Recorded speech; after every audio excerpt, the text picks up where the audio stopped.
최근에 이 프로야구 경기장을 가본 분들의 얘기에 따르자면 프로야구 경기장 이 분위기가 많이 바뀌었다라고 합니다. 과거는 이제 달라졌다는 얘기인데 여성 관계의 숫자가 엄청나게 늘었다라는 것입니다.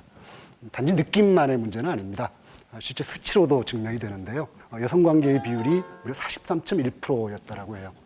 여성들이 지난 몇십 년간 자신들의 공간을 확장하기 위해서 많은 노력을 해왔고 지금 현재 야구장으로 그 손길을 뻗치고 있다라는 것이죠. 야구장을 거의 접수해 가고 있는 이런 상황이다라는 것입니다. 그래서 지금까지 어떤 과정이 이루어졌었는가 하는 것을 찬찬히 좀 살펴보도록 하겠습니다. 여기 연대 드신 분들 중에는 혹시 기억하실 분이 계실지도 모르겠는데 오빠 부대라는 말 들어보셨죠? 혹시 오빠 부대 구성원이셨습니까? 그건 아니었나요? 예, 뭐 다른 분도 오빠 부대라는 말 들어보셨을지도 모르겠는데 1980년대 초반에 조용필이라고 하는 가수가 있었습니다. 뭐 당시에 슈퍼스타였죠. 그 가수의 팬클럽들, 팬 집단을 이루는 말이 바로 오빠 부대였습니다. 근데 조용필 씨의 팬 집단, 왜 하필이 오빠 부대였을까요? 압도적인 다수가 젊은 여성이었기 때문입니다. 이 젊은 여성들이 조용필 씨의 공연장에 몰려들어가지고 소리를 꽥꽥 질러댔습니다. 당시 기성세대는 뭐 아주 꼴불견이라고 막 난리를 쳤었죠.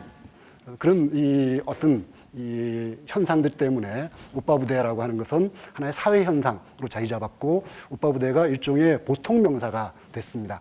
오빠 부대가 보통 명사가 되다 보니까 거기에 따가지고 요새 다른 말도 만들어졌죠. 뭐 삼촌 부대도 생기고 이모 부대도 생겼습니다. 이런 다양한 파생어가 나올 만큼 오빠 부대라는 말이 유명한 말이 됐다라는 것이죠. 그럼 왜 이 젊은 여성들이 이렇게 조용필 씨에 열광하게 됐을까요? 또는 대중음악 가수에 젊은 여성들이 열광하는 이유는 뭘까요?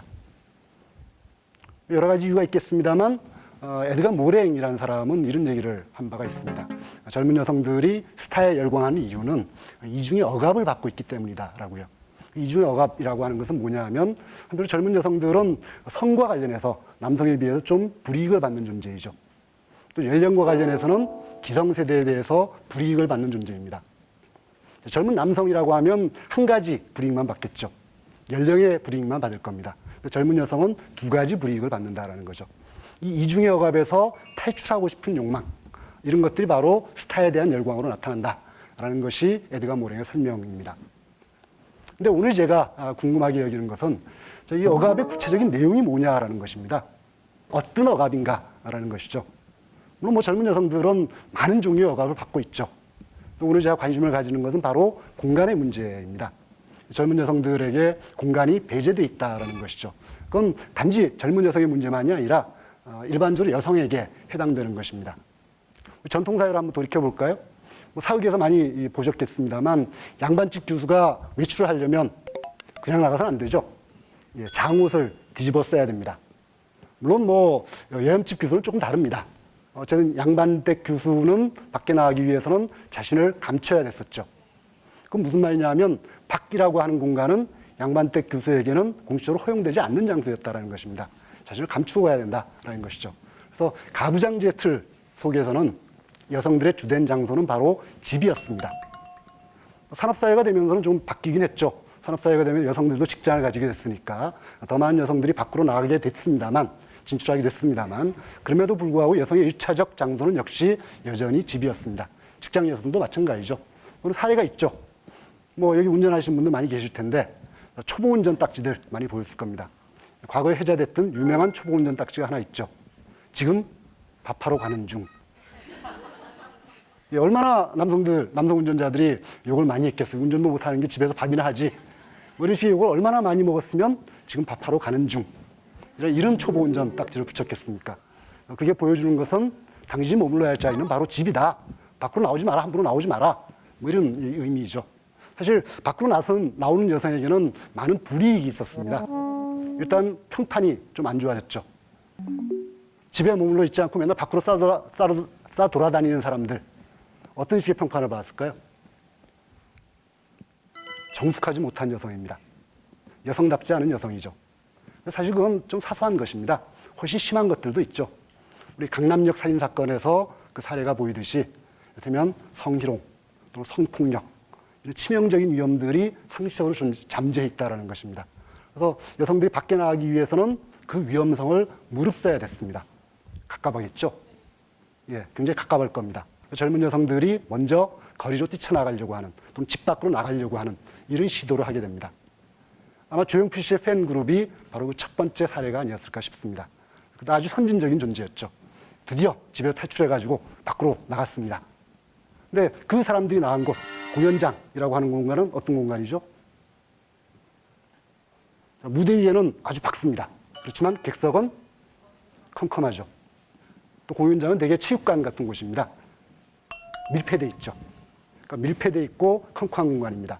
밀폐돼 있다는 것은 어떤 의미냐 하면 그렇다면 성희롱이나 성폭력 같은 위험성으로부터 안전하다는 의미입니다. 컴컴하다는 건 뭐죠? 나의 익명성이 보장된다는 것입니다. 누구한테 내 얼굴이 드러나가지고 비난받을 위험성이 상대적으로 적다는 것이죠. 하여튼 그럼에도 불구하고 기성세대는 그들 여성에 대해서 많은 비난을 퍼부었습니다.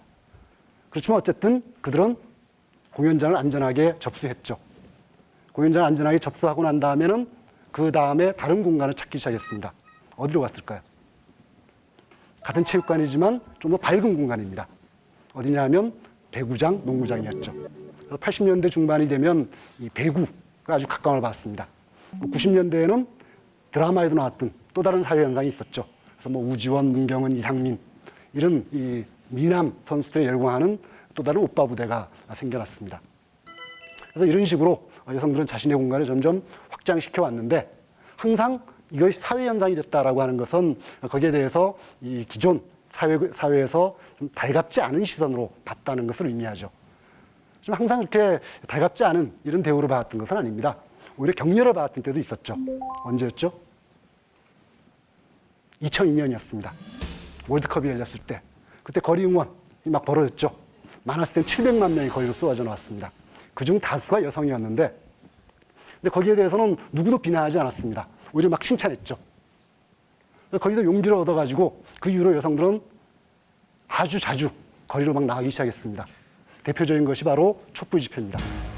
2008년 또 2016년, 17년 촛불 집회 아주 거대하게 열렸었죠. 특히 2008년은 유명했습니다.